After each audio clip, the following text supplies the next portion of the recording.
អំណាចនៃភាពសាមញ្ញ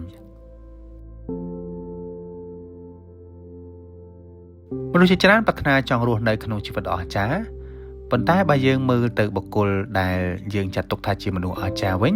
បែរជារស់នៅនិងឲ្យតម្លៃលើភាពសាមញ្ញទៅវិញខងជឿទស្សនវិទូបុរាណចិននិយាយថាតាមពិតទៅជីវិតគឺសាមញ្ញប៉ុន្តែមនុស្សទេតាដែលចូលចិត្តធ្វើឲ្យវាស្មុគស្មាញនោះ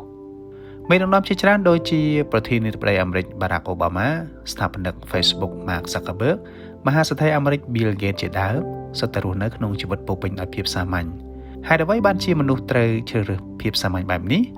ទីមួយគឺចំណេញពេលនិងចំណេញខួរក្បាលដើម្បីគិតរឿងធំដុំនិងអស្ចារ្យបើមនុស្សរវល់តែខ្វល់ខ្វាយនិងស្មុគស្មាញជាមួយនឹងរឿងអស្ចារ្យខ្លាំងពេកនោះគាត់នឹងមានពេលវេលាតិចតួចណាស់ដើម្បីគិតគូររឿងធំដុំ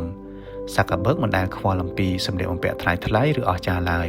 ប៉ុន្តែបែរជាស្លៀកពាក់តែអាវយឺតខោជើងវែងរហូតស្ទើរគ្រប់ពេលវេលាចំណែកភរិយារបស់គាត់វិញដែលមានលុយចាយមិនអស់មនុស្សស្គាល់ពេញពិភពលោកគួរតែគិតគូរអំពីការតុបតែងខ្លួនឲ្យបានអស្ចារ្យប៉ុន្តែមិនគួរសាមញ្ញឡើយប៉ុន្តែសម្រាប់ Priscilla Chan នៅតែជាស្ត្រីដ៏សាមញ្ញម្នាក់ទី2គឺងាយចូលសង្គមអ្នកប្រហែលជាអាចជំទាស់ជាមួយចំណុចនេះដោយគិតថាគួរតែធ្វើខ្លួនអស្ចារ្យទើបងាយស្រួលចូលសង្គមប៉ុន្តែបើអ្នកគិតមករកសង្គមរបស់អ្នកវិញ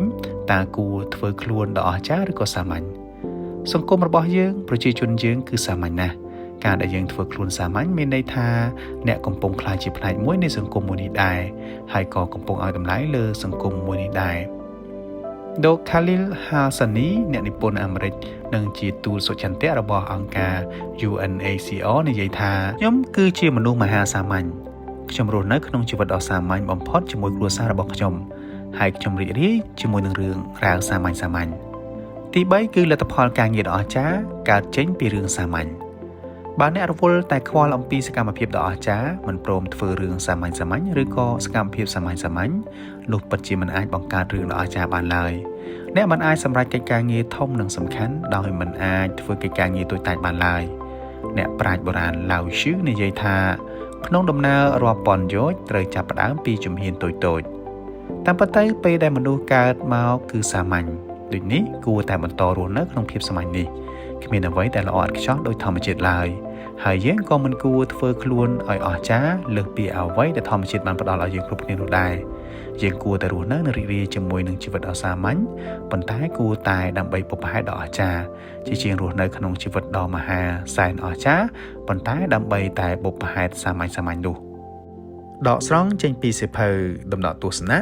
របស់ Kristen Hardbook